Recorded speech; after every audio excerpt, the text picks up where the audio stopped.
కానీ ప్రజలు ముందరికి వెళ్తున్నారా? వాళ్ళు కనపట్టలేదు. ఇంతమంది వాలంటరీగా వచ్చారు. ఈ పార్టీ ఆ పార్టీ అని కాదు. పార్టీలు ఉంటాయా పోతాయా ఈ మూమెంట్స్ కాదు.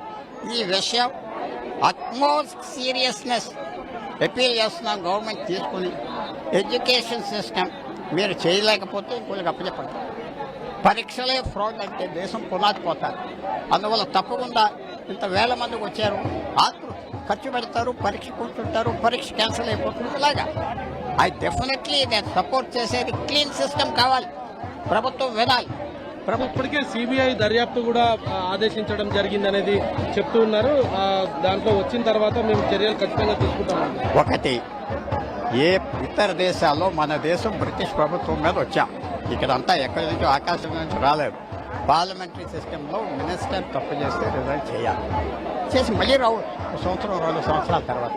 ఇదే పెద్ద పోదు, దేశానికి నష్టం లేదు. ఒక మంత్రి, ఒక మినిస్ట్రీ, ఒక ఆఫీసర్ పరీక్ష కండక్ట్ చేయలేరా? మీరు ఇతర దేశాలతో పోరాడగలవా? చైనా ఇతర దేశాలతో మన స్కిల్ ఏంటి? ఒక ఎగ్జామ్ సరిగ్గా చేయలేవా? ఎయిర్ ఫోర్స్ని పెట్టి కాగితాలు పంపిస్తావా? కదా, ఇంత ఎలా దిగజారిపోయాం. ఇది తప్పకుండా ప్రభుత్వం, ఇది ఒక ఎలర్ట్ కాల్. మనం అందరూ అనుకుంటామంటే ఏదో ప్రభుత్వానికి, ఇదేదో అపోజిషన్కి లాభం వచ్చేది కాదు.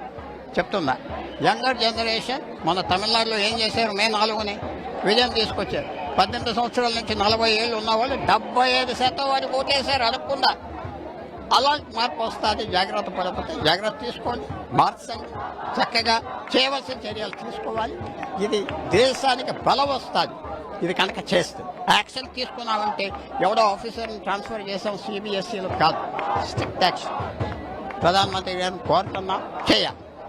సార్, 1 నేషన్ 1 ఎడ్యుకేషన్ టెస్ట్ అని చెప్పి ఎన్టీఎన్ కూడా తీసుకురావడం జరిగింది. ప్రస్తుతం విద్యార్థులంతా కూడా ఈ నేషనల్ టెస్టింగ్ ఏజెన్సీని రద్దు చేయాలని కోరుతున్నారు. సో మరి రాష్ట్రాల వారీగా గతంలో ఈ మెడికల్కు సంబంధించినవి కావచ్చు, ఇతర అంశాలన్నీ ఉండేటివి. ఇప్పుడు ఎన్టీఏ వచ్చిన తర్వాతనే పేపర్ లీకేజీలు అనేది ఎక్కువగా జరుగుతున్నాయి. అది వచ్చిన తర్వాతనే ఇటువంటి నష్టాలు జరుగుతున్నాయి అనేది విద్యార్థులు అయితే చెప్తున్నారు. దాని మీద ఏ విధంగా? తప్పకుండా నేషనల్ టెస్టింగ్ ఏజెన్సీ పనిచేయట్లేదు. ఇంత పెద్ద దేశానికి ఒక సంస్థ పనిచేయడం కుదరదు. స్టేట్ గవర్నమెంట్స్ ఉన్నాయి, వాళ్ళకి అప్పచెప్పండి.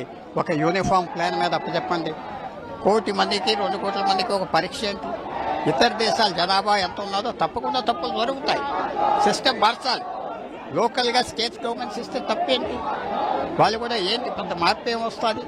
అక్కడ సేఫ్ కాస్ట్ తీసుకుని లోకలైజ్ చేసి దేశమంతా చేయాలా వద్దా ఆలోచించుకుని తప్పకుండా సిస్టంలో రిఫార్మ్ తేవాలి. తప్పకుండా